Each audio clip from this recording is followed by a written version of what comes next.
We're recording. We're on Facebook Live right now. There's Tom Hello, from Plain hello. White Tees right Hi. there.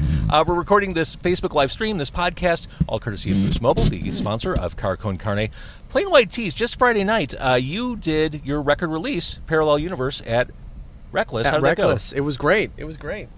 A lot of people showed up. It was a go? lot of Because people. anytime it's a homecoming, it's a big deal, right? I mean, for us, it was a huge deal. Yeah.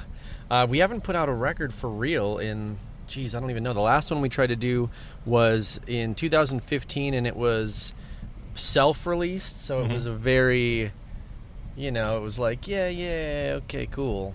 It didn't really go, we didn't know what the hell we were doing, basically. So this time around, we're back with Fearless Records, which is the label we started on, and it feels so good. It feels so good to have someone backing us up so that we can do things like Reckless, and we can, get the music that we make out there so people know it's out there. It's Car Con Carne. Let's eat in the car. It's Car Con Carne. And now here's the star of our show, James Van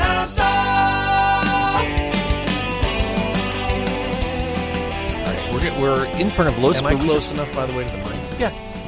You sound good. amazing. Cool. We're in front of Los Burritos Mexicanos. Los Burritos, of course, Spanish for the burritos. Dos, by the way. Numero dos. Yes, there's another one over on the other side of town. We're in Villa Park, which really was a Plain White Tees breeding ground. Mm-hmm. This was like the primordial soup that gave way to the band. Mm-hmm. It All sure right, was. So I'm going to distribute burritos. Oh, you have yours. I've got mine in my lap. I haven't opened it yet, though. I'm waiting Well, for you you. can crank it open. You optimistically ordered a burrito. I followed suit. I guess we don't need a fork, right? You could just you just go manhand for it. Yeah. Have a napkin. Oh, thank you. Thank you. So, I mean, speaking of Homecoming and Villa Park, I was thinking Fall Out Boy did an EP that is Chicago themed. They just put that out there. How important is your Chicago-ness or your ties back here? I mean, as your star continues to rise and get stratospheric, how important is the grounding back in your roots? I mean, I'm just like we were talking inside about this a little bit, but I'm such a suburban kid, always have been. I kind of feel like I always will be. Like, no matter where we've toured or traveled, I still feel it feels so good coming back here to Chicago and to the burbs. I love it. Mm-hmm. And I've got a son now. Like I was saying, he's 8 years old, and so for him to grow up around here is kind of important to me. So yeah, where people are, it's the Midwest. Yeah, people are grounded. Yeah. So let's talk about Parallel Universe a little bit. You guys have really evolved into this smart pop band. I mean, the songwriting seems the same, but musically you're doing interesting things texturally. I hear lots of 80s influences and keyboards on this, and it's synthy, and just sounds a little more complex. Yeah. Well, it's cool because we started the band back in '97, as you know, when I was bugging you about trying to get us on some shows or trying to play me the new Loud Lucy stuff or whatever. But so we started in that scene. It was kind of that pop punk scene in Chicago. Mm-hmm. So we just kind of came up, never really thinking outside the box. It was like, cool, we've got our guitars, we've got drums and bass, and that's how we do it. And obviously music has come such a long way since then. And, people are just making the coolest records in their bedrooms now with a laptop. True. And so for us we've always kind of teetered on that line of like, man, we want to kind of experiment. We want to do some of this stuff that we think is so cool.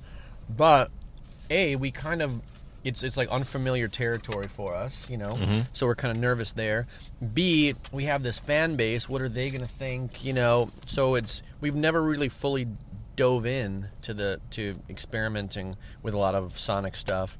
And in this record, we just kind of said, fuck it, like, we just want to make something that we think is cool, and that's what we did. And you did it. Starting off with some of the songs on the album, let's talk about Light Up the Room. Okay. Do you consider yourself a romantic person? So, because that song sounds deeply romantic. So, I do. But I don't know. I've gone. Wait, if you're watching at Facebook Live, he said, "I do," and then he turned to look at me straight in the eye. Yeah, it was like a proposal. I got chills. Yeah.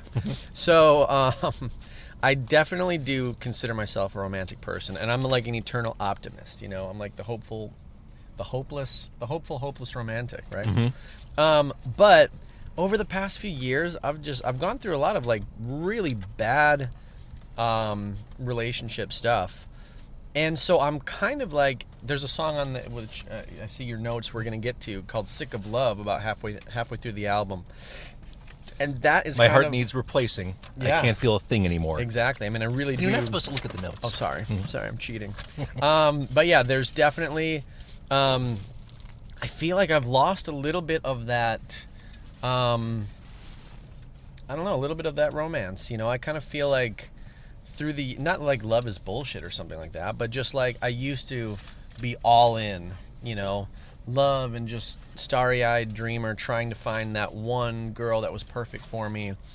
And I don't know, it's just like my heart's a little bit harder and a little bit like blacker than it used to be. Yeah. That song does have a great funky groove to it too. Which one? Sick of Love? Or, Yeah. Oh yeah, thank you.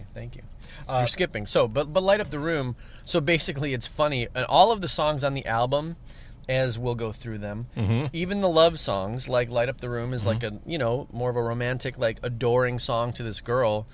They're all a little bit dark and a little bit like, I don't know, you know, like Light Up the Room, it's kind of like this chick, I'm describing her as this chick that, you know, she don't break hearts, they get shattered, right? It's like she's the last chick I should be falling for or should be dealing with, but yet that's the one. Those are the ones that you're, you know, for some reason drawn to the most. You just said something that I wanted to key in on, the darkness. Going back to the idea that you write these great pop songs and pop hooks, one of the things I think that sets Plain White T's apart from similar bands, there is that edge, that little bit of darkness behind the stuff. There's a bit of a wink to some of the stuff. A wink. For sure. Well, you know, like I said, I am the optimist, but I love, it's really weird talking with my mouth full. I know. I'm over it. I've long since got over it. But I always love, just in music in general, the music that I tend to gravitate towards is always music that there's pushing boundaries a little bit, and, you know, sometimes a little bit darker. And so that always just kind of finds its way into my writing, I think. It's so much easier for me to write a song in a minor key than a major key, you know? I don't know why. It's just like it just feels cooler that way, or it feels more dark or whatever that way. So yeah. Let's talk about optimism. Top of the World. That's a. Oh, yeah. I mean, it feels like a propulsive, empowering. Things may be breaking bad, but I'm okay with it. Yeah, it's a jam. Song. Exactly. You nailed it. It's like going through all of the stuff in the verses. It's like, well, it's all kind of negative stuff, but hey, I got this. Or, you know, I'm out of chips, but I'm still high rolling. Exactly. Yeah. I love, my favorite line is the I can't sleep, but I'm always dreaming. I feel the heat, but I got no demons, which is totally false because I've got plenty of demons. But we all do. But in that moment, you know, you don't care about that, and you're like, no matter what bullshit happens, you're living it up. You're feeling good for whatever reason. And for me, that could be, you know, a good song sometimes is all you need to like change your mood and just make you feel good, make you feel alive. A burrito. A burrito, yeah. This burrito is pretty good. It's a little dry. We should have got sour dry. cream or something, but that's okay. Or some salsa, a little extra. Yeah. A little extra Hot zip. sauce or something, yeah. Now, Bonnie, I Want You. When I first heard it, I took everything on the surface. I thought it was about a hooker. I thought it was about a streetwalker. Not too far off. No, okay, just kidding. But I mean, having since dug a little deeper, I was off. I mean, this is about someone you knew. Yeah. So this, some of the lyrics in that song, assuming that a lot of people listening to this or watching don't know the songs or don't know the album, but there's because it's brand new as we're talking about Parallel Universe. Yeah. Yep. So there's some lyrics, what you gonna do when the drugs run out, standing in the street with your tits out, Bonnie, I want you. It's kind of like this juxtaposition of like, again, saying this chick is fucking nuts and stay away from her, but for some reason I want you. It's like, you can do no wrong in my eyes kind of a thing. Or maybe I'm just a little bit messed up too, so we kind of work together. Tom likes the bad girls. I don't know. It's whatever. I'm over it. You guys have been so embracing of the video format for your music. Well, this album in particular. I mean, right out of the gate. We've already got 4 videos filmed, 3 out. Now, in your body, the video for your body, you become a cyborg? What's going on there? Yeah, so we have, I don't know what the hell we're doing. We're having fun with this album, and that's like I said before, the creating it, we didn't want to just stay in our box. We wanted to smash the walls and just be different, be unique, kind of carve our own path. And the videos, it's the same. The artwork even. I showed you the CD, same kind of thing. Hold it up. But the videos, same thing. We want to do, we got some crazy planets. It's kind of got the 80s like text, Oh, yeah. Kind of looks like a computer ad or something in the 80s, or I don't know. Pretty cool. It kind of does. But yeah, so the videos, I'm just kind of trying to be creative and tell stories with the videos. We can do cutesy little boy girl videos all we want, and we have done that for how many years, so there we are. Punk rock tees right there. Well, speaking of videos in Chicago-ness, 1, 2, 3, 4. Yeah, that's a great one. I think that only has about 95 kajillion views on YouTube, so if we could talk about it, maybe we can draw some attention to it. Yeah. But that combines a lot of the stuff we're talking about. Romance, Yes. Chicago, your love for video. Yeah. Do you want to know the story real quick about Yeah, the video? of course I do. So we made a video with a buddy of ours, Mike Venezia, who's also from Villa Park. And it was a video with, you can actually find it on YouTube, 41234. And it's like this kind of cutesy sleepover video. There's some claymation stuff. The tees are like on the moon. It's like a really dreamy, kind of whimsical video. Super cool. We all loved it. The label didn't like it. And they said, well, we're not going to put this out and we're not going to pay for another video. So we're like, cool. Well, the song is like trying to work its way on the charts. Like, we need a video. So me and the same director, Mike Venezia, a buddy of mine from Villa Park, we got together at Portillo's down there over in Elmhurst, and we talked about, dude, we just got to make something like low budget, just for free. Let's go out, shoot something kind of, off the cuff. And so the very next, we got the idea for the 1, 2, 3, 4 video, which was like, just go downtown, bring my guitar, break it out on a bunch of different street corners, and just whoever stops and comes up to us, we talk to them, and we get like their little story of, their love stories, or if they're couples, or if they're friends, or what they're doing downtown that day. And so the next day we just did it. It was December. It was freezing outside. And we did it, we were down there for like 5 hours the next day. And in December, everyone downtown's in a good mood. Like, if you're walking around Michigan Avenue, like by the Art Institute. Wait, are you being sarcastic? No, I'm not. I it's feel the like holidays. People are super pissed off downtown. No, I think, especially as you're talking to all the couples, I mean, everyone's kind of like, it's the holidays. Yeah, that's true. The holiday thing Work's helps. shut down. We're dealing with family. I'm getting some gifts for my girlfriend. Yeah. Exactly. So, yeah, we ended up, a lot of people stopped and hung out, and we talked to them. And then we got all their little stories, and we made them sign like a little like, hey, is it cool if we use this in our video? Yeah, sure. And then within like 3 days, he had Mike Venezia, he had edited this video, sent it to me, and I was like, almost like welling up. It was like, holy shit, dude, this is so good. Like, we kind of killed this. Yeah, it absolutely hit like the mark. The perfect like sentiment for the song, and like you said, just the love of Chicago, and everything just came together perfectly. So yeah, check it out. Our 10-year-old video for 1, 2, 3, 4. The 10-year-old video. Yeah. Well, okay. Let's go back. We'll get back into parallel universe. Sure. Hey there, Delilah. Oh, that's yours? You did that one? Well, I wasn't even going to go to Hey There, Delilah yet, but we may as well. Tell me about this TV thing. So that was unbelievable. How much coverage. And like whatever that happened a couple weeks ago, I was getting texts from people I haven't heard from in years. Oh my God, congratulations. Like, the thing is, it's like super in development. I'm working with these producers about just putting together just like the story arc. We've got the story arc, we've got this idea, and literally we're just starting to pitch it to like networks and production companies for someone to basically pay to put it into production and have it made. So it's like in the infant stages, and that press release came out, and it just kind of blew up. So yeah, there's no real story yet, but there will hopefully be one very soon. There's smoke there. There's a little bit of smoke, yeah. I A mean- couple of mirrors as well, I think. I mean, speaking of Hey There, Delilah, I mean, it was 10 years ago. You were at the Grammys. Yeah. How insane was that period for you? It was kind of just a whirlwind, you know. Like, could you just not get your bearings during that period? Kind You're of, just- yeah. You're just being led places?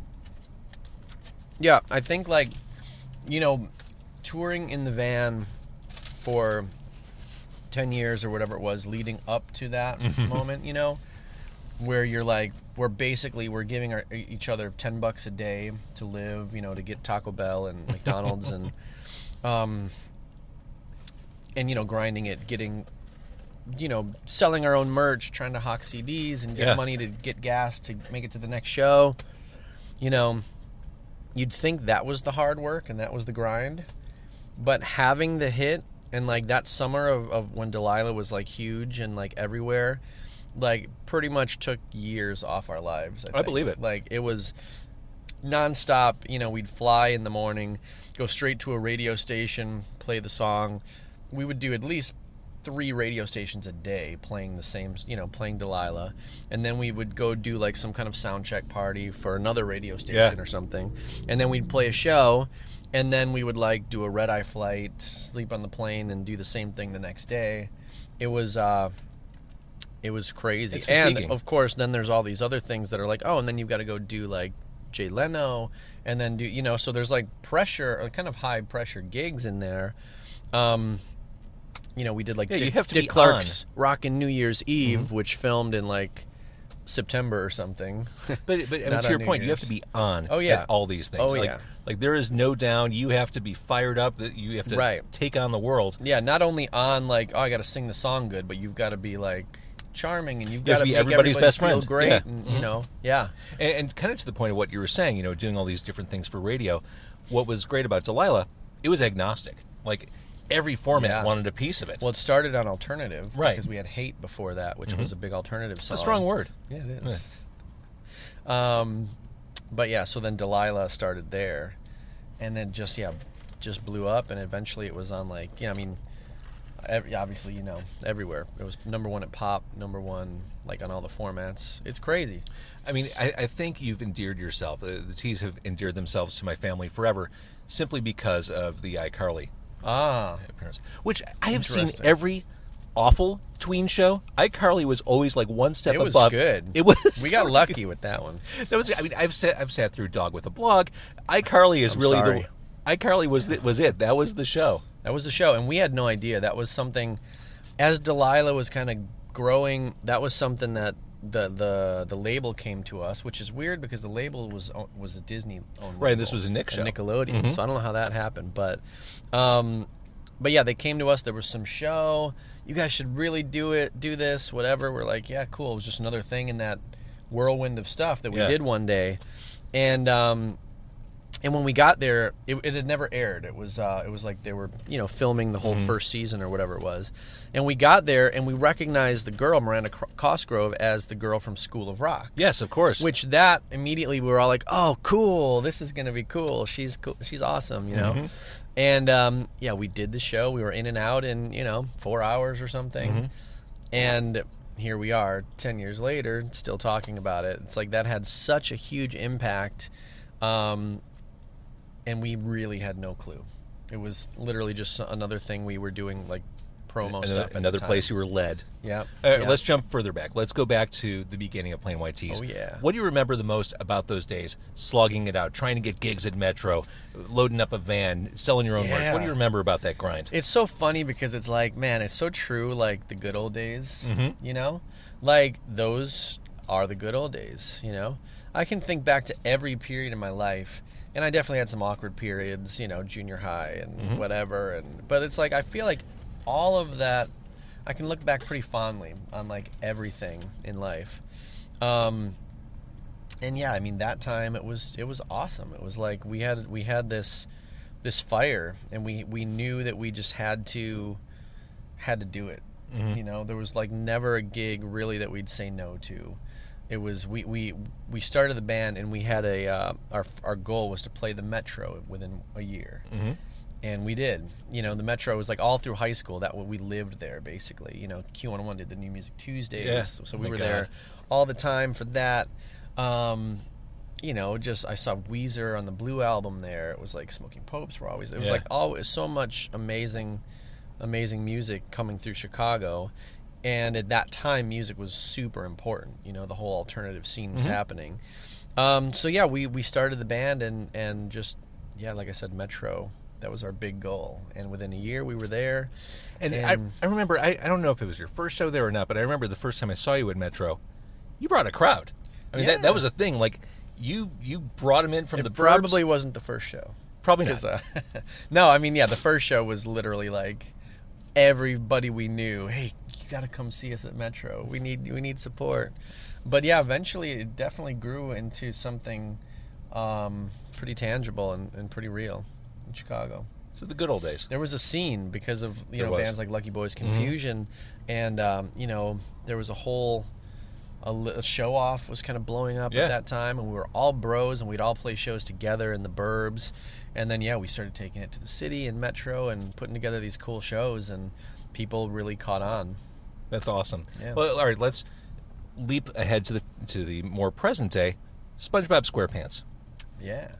That's amazing. Tony nominated. Yes, I know. It's crazy, right? I mean, as we're sitting here in Villa Park, where you got your start, the idea that we're talking in the present day about BFF and SpongeBob SquarePants. Yeah. How thrilling. It's pretty cool. Like, I'm sure when you had a vision of what success looks like back in those days, it didn't involve this. It was this. It was eating a burrito in my car. James Yeah, Van actually, Rossum. this is Market. This is the Plain White Tees backslide starting right now, eating burritos in a car. Perfect.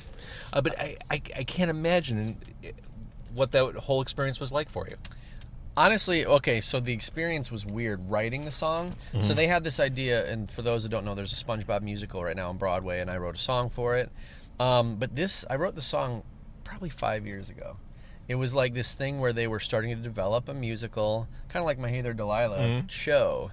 It's like, there's this musical happening. Nickelodeon, awesome. We want you to write a song. Cool. So I wrote this song, and the first pass that I, kind of had on it, sent it in, and we love it. Thanks. We'll let you know what's going on. Year goes Radio by. silence. And I'm thinking, okay, I wonder whatever happened. I guess nothing, And then they hit me up, and they're like, we love the song. The song's still in the show. We're developing it. Like, we need you to change a couple lines in the second verse to advance, story plot, whatever. I'm like, okay, cool. And it's funny because I went back to re-record a couple lines, and I realized I didn't even demo the song in Pro Tools. It was a voicemail on my phone, so I couldn't even go back and punch in a couple lines. Oh, that's hilarious. So I didn't even re-demo the song. I just sent them the new lines, and they were like, great, we love it. And they just put it together. And they put it together, and again, it was a year goes by, I don't hear anything. And then the next thing you know, it's like, we're gonna be opening it up. It opened in Chicago first last summer, I think, and so I ended up flying out to Vegas and Miami, a couple different places, to play the song BFF with the guy Ethan who plays SpongeBob, because they were kind of trying to hype it up with buyers or whatever, sponsors and stuff. And so I did a lot of that to kind of help out, get the thing off the ground. And then it premiered in Chicago. Brought my son and my grandma and my mom and stuff, and it was awesome. And then I went to the premiere on Broadway, and it was just such a it was even from Chicago to Broadway, it was like a demo to a master album. I believe it. It was crazy how much better it got. What a thrilling experience for you. Super cool. And then then nominated for a Tony. For a Tony. Crazy. So now we've got to get you in movies and more television. I need the Oscar and the Emmy. I want the no. Even though I didn't win any Tony, didn't win any Grammy for Delilah. But truly, I mean, it's the cliche, right? But it is an honor to be nominated. Of course. Holy crap. It's crazy, yeah. Absolutely. And a Tony is just so far, I mean, I could see myself doing something for a movie or, obviously Grammy. But a Tony, was the farthest thing from my mind, I love it. I think that is so cool. Yeah. All right, so Parallel Universe is the new album. Let me see. Do I have anything else? It's got tomato on my pants. I was going to say, oh my God, I've got tomato and oil right in my pants where it does not need to be. People will talk. No, I was going to say, speaking of the Tony and just doing things like iCarly 10 years ago, I think it's important to stretch out, to kind of put yourself in situations you wouldn't have imagined yourself in. Oh, yeah.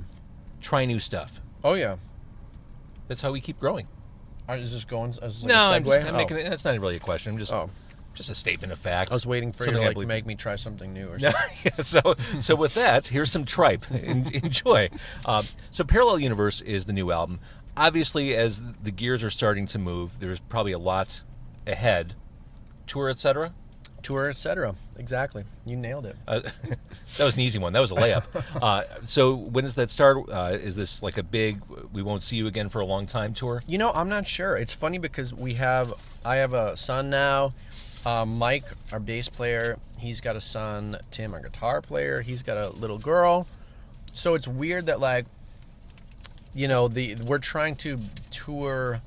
Back in the day, we were out for 300 days a year, right? Just grinding, living in the van. So we can't really do that nowadays with kids and stuff. Mm-hmm. So it's we're figuring out the more strategic way of doing it, which is nice. So for the next couple months, it's just a lot of. It's funny. We make more money going and doing some fly dates, flying around the country, and then coming back home, than we would just getting in a bus and going, and you know. So that's what's happening the next couple months, and starting in 2000 and what is it, 19? Is that next year? 2019, yeah. Yeah, that will be a lot more, on the road and touring and grinding it. Love the new album. It sounds great. Thank you. I love following the evolution of Plain White Tees. Yeah, it's been a weird one. It's been a great one. Lots of twists and turns, but it's like, that's kind of you what guys makes have always it fun. done your thing. Yeah. Like you followed your muse. Yeah. And here we are in a car Eating burritos. on North Avenue. Yeah. Villa Park. All right, Parallel Universe is the album. Tom, you're amazing. Plain White Tees are great. JVO. Come on. Legend. Thank you for watching on Facebook Live. Thank you for listening on Car Con Carne. That's all I got. Eat your burrito. Yeah. Cheers, everybody.